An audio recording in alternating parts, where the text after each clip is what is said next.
Hey guys, welcome back to the first episode of the Graduate School Application Series.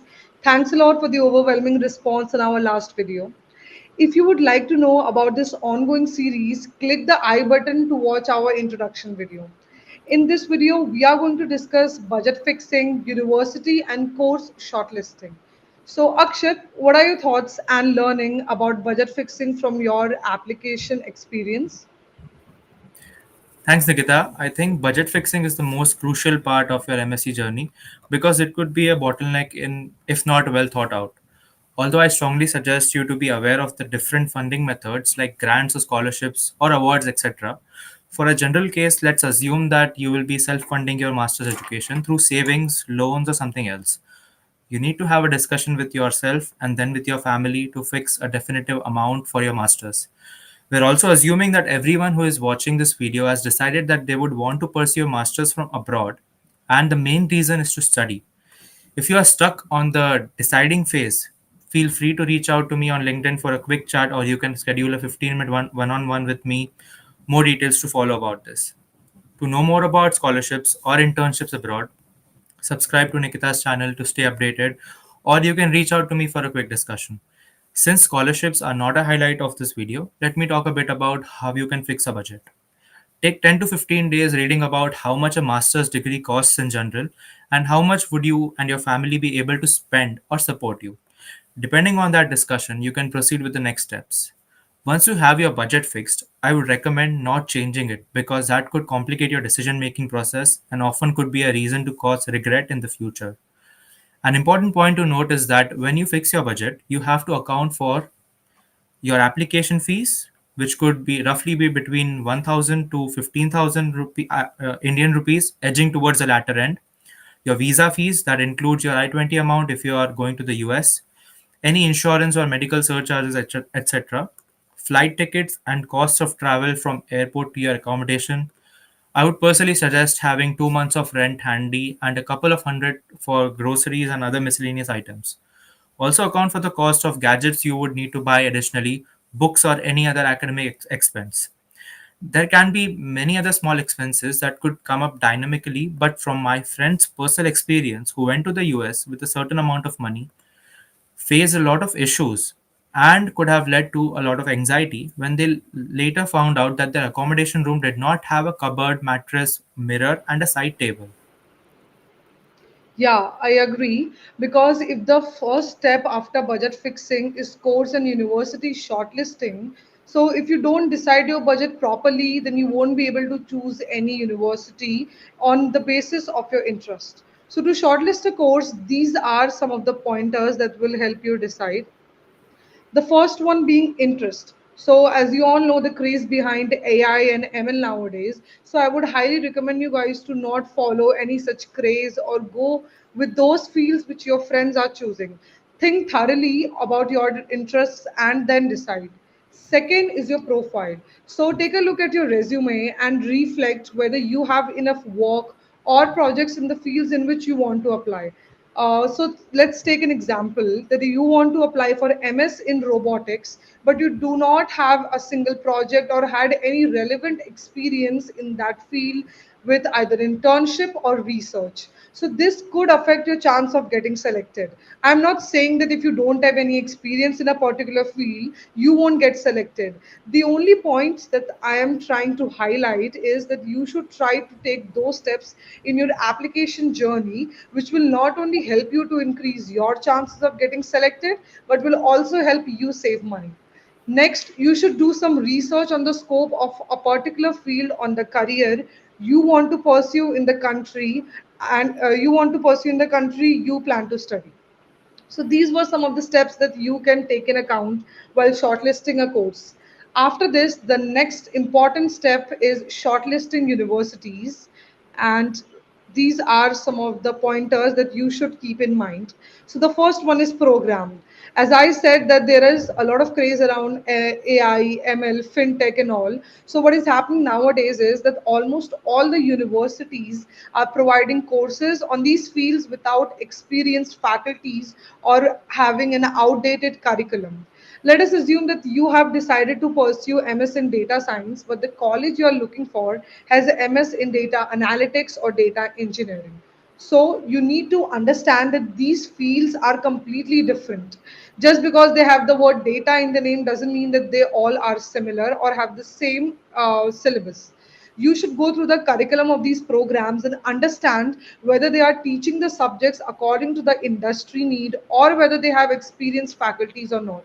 So when you'll go to the website of a university, they'll have all the list of the courses. So going to those courses, they'll provide you with information which are the subjects that they are going to teach in the first semester, second sem, and what topics they'll cover, which is what is the syllabus and all. So they are going to tell you about each and everything. So it's important that you take note of these things and then decide carefully. Second one is ranking. So don't just follow the rankings blindly. Look for rankings specific to your courses. Okay, so for example, you are looking for doing masters in architecture. So you shouldn't just blindly check the ranking for all the universities in the world. You should check specifically for the subject you want to apply for. Next is the tuition fees. So, as Akshat told you, what are the points that you should remember while choosing a budget? Now, since you have a proper budget, you can strike off those universities which like you are not able to afford or which are very expensive. The fourth point is location. So now what I've seen or heard from my MS friends is if your university is in town or away from the city, then you tend to get less distracted and you have less living cost. Like your rent or food, everything will be cheaper. But staying near the city gives you more opportunities as many companies are located in the areas you are going to live in, and you also can get some part-time gigs, right? Now, fifth and one of the most important points, and this is a point that I have, myself taken while I was preparing for masters, is talking to the alumni. So I still remember that while I was applying, like while I was looking for some universities, I had my own doubts regarding their, fees or what extra cost they might have, and also I contacted the faculties on LinkedIn. So what you can do is you have a lot of filters on LinkedIn. You can use those and check because people have put thing like MS in data science from Harvard, MS in data science from Northeastern University, and something like that. They have everything in their bio. You can just use LinkedIn and search and choose those people who are in the same program that you want to apply in. Now you can message them and ask all the important things. For example, what is the graduation rate, whether the college is helping the students to apply for jobs, whether they are like helping international students having a good life on campus, because international students generally face a lot of difficulties when they study in a different country, right? So you can personally ask them each and every doubt, because this will really help you. Because online you will only know their tuition fees, their rankings and stuff, but talking with these people who have personally experienced and been to universities like this will help you a lot. So now let us take another take with Akshat.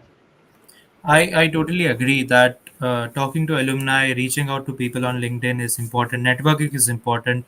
Use LinkedIn properly. Reach out to people via emails or talk to your friends' friends, and just have a conversation about how university life is and is that for you. Even I get personally DMs from students asking about my personal experience at UCL, and even during my undergraduate, I used to get experiences for different internships.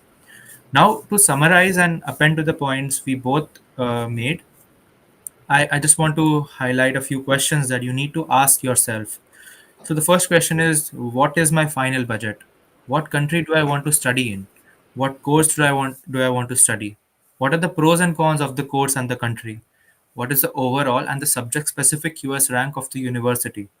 How much money would it cost me in total, including everything, right from your application fees to buying or renting your graduation gown expenses? What is the acceptance rate of this university? Are there any application fee waivers? Do I know about it? How can I apply to them? Do I need GRA scores? Is it compulsory, optional, or waived off? Should I prepare for IELTS or should I prepare for TOEFL? What are the job prospects after graduation? Do I have any contacts or connections or someone whom I can talk to about the location and university and the course? According to me, how achievable is it for me to get an admit here? Lastly, and I think most people do not think about this, but this is the only admit I receive from my list of 10 to 15 universities. Will I actually accept it or apply again? I know these questions are daunting, so to make it easier for you, I've created an Excel sheet highlighting each and every point we discussed. I personally used a subset of this sheet, but over the period of 2 years, I have worked on expanding and making the sheet even more detailed.